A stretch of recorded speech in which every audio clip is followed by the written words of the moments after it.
I started noticing everyone was crying, and people were just stating that like there was a shooting. What started as a fun night celebrating the last day of the Cinco de Mayo fiesta ended with many rushing to leave the festival after a nearby shooting. What I heard was loud bangs, so I wanted to investigate a little further of like, was this a shooting, was this a bang? Pushed closer, and slowly ended up getting told by security to like head out. Rafael Arellano was waiting outside the event for his brother when he saw people start breaking down the fence at the emergency exit. And then all of a sudden I turn to the left and I see people ramming through the gate.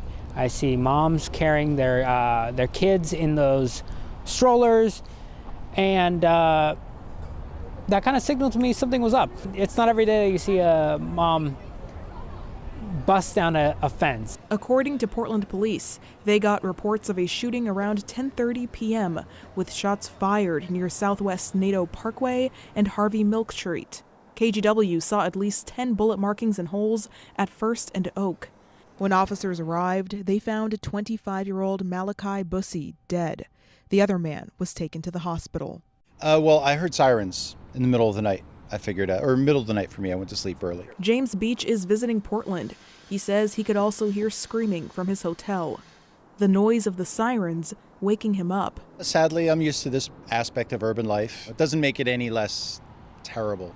According to officials with the Portland Cinco de Mayo fiesta, the shooting did not take place at the event, but event staff gave first aid to one of the injured men.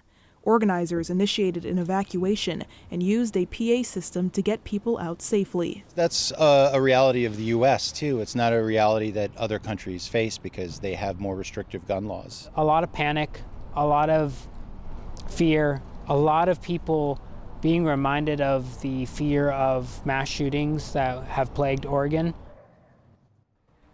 Apologies for what happened at the beginning of that story. There's a lot of activity going on here in this area, but was trying to say that the shooting did not happen on the grounds of the Cinco de Mayo fiesta. However, one of those that was injured was able to run nearby that event and actually got first aid from one of the people from the event staff before those emergency responders arrived. Now, PBB says the suspect or suspects got away before they could find out who did this, and as of right now, no arrests have been made, and again, no injuries occurred on the fiesta grounds. Back to you. Yeah, our apologies to our viewers for the language there, Celine. Appreciate your professionalism and reporting as always. Thanks so much.